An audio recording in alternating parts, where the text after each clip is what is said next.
capital is known, that's the name, but the biggest city is Zurich, and they mostly speak German or French, but they also learn English, Italian, or Chinese in the first years. Their consul, it's named like that, like the president, is Johannes. Oh, the name is Schneider. Yeah. Emma. And well, Switzerland was founded, funded in 300 years before Christ. Gracias. Well, So the education in Switzerland is divided in cantons. That means that like every state has its own system of education. They have their own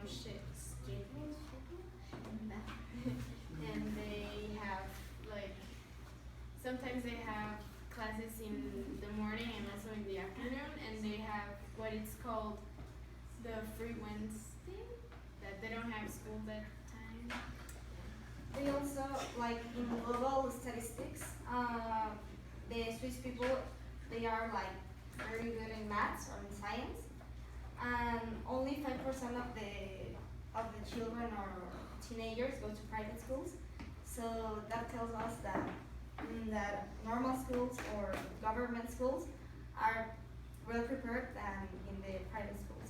And that's also why in Switzerland there's not like a lot of student loans or scholarships, because mostly all the people use the government schools.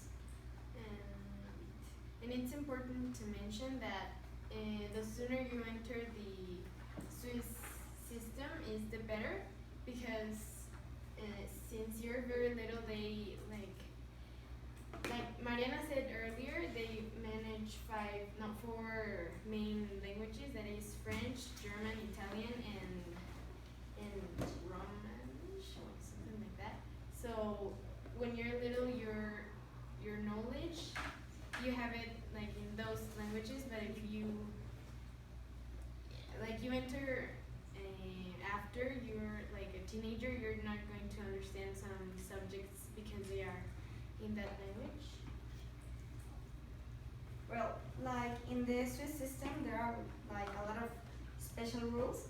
Like they have cantons, like the states, and every canton decides like their own education system. But they have like the obligatory rules that they must follow. Like for example, in every class, there can be more than 25 students, because that is a way of the country to make the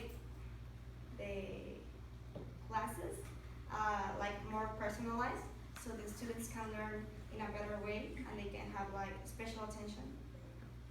There are a lot of schools, and when you go to a school, like you get an exam and your groups are made by your mental abilities.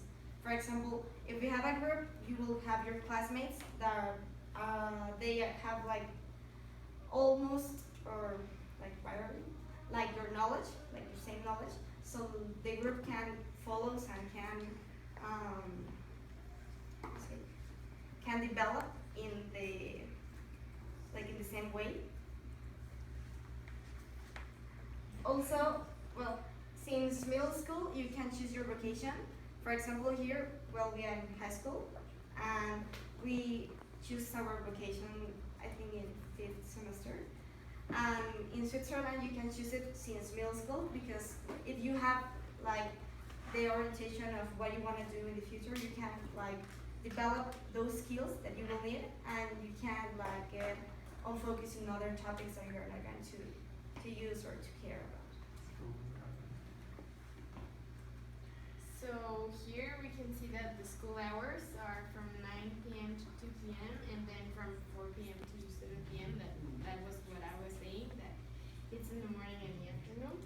And also, that's very important, because they say, a study says that if children don't sleep like the normal hours, 8 hours a day, they get like distracted, or their knowledge isn't completely focused.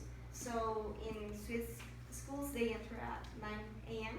so they can have like more time to sleep, because some people like they think like the problem is that children sleeps like at 12 p.m. or something like too late, but it's scientific comproven that our body of the teenagers isn't like made for sleeping earlier, so it's a little bit complicated.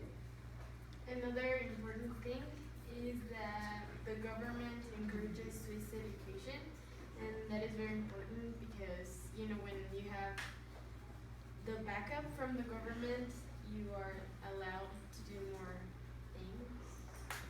They give you support like for making degrees or masters or PhDs. They have like a lot of offers that you can follow, and you can get a higher level in your study education.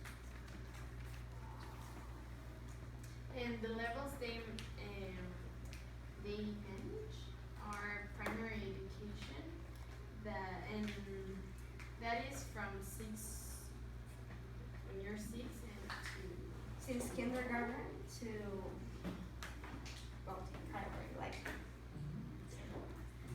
and it's very similar to Mexico system of education because you have primary, then lower secondary, upper secondary, and then the higher levels. So it's professional. For example, comparing to Mexico's system, primary education will be like kindergarten and some years of primary school, but lower secondary education will be like primaria, that would be, and upper secondary will be like middle school. And this is what I was telling, that in upper secondary level you can have like 3 ways of studying, like the vocational, the other school, and the specialized. Like if you know what you want to do, you can go to a vocational college. And if you don't know, because some of us or some of the teenagers, they really don't like have an idea of what they want to study, they can also go to another school. So it's not a problem. And also they have the professional training and universities.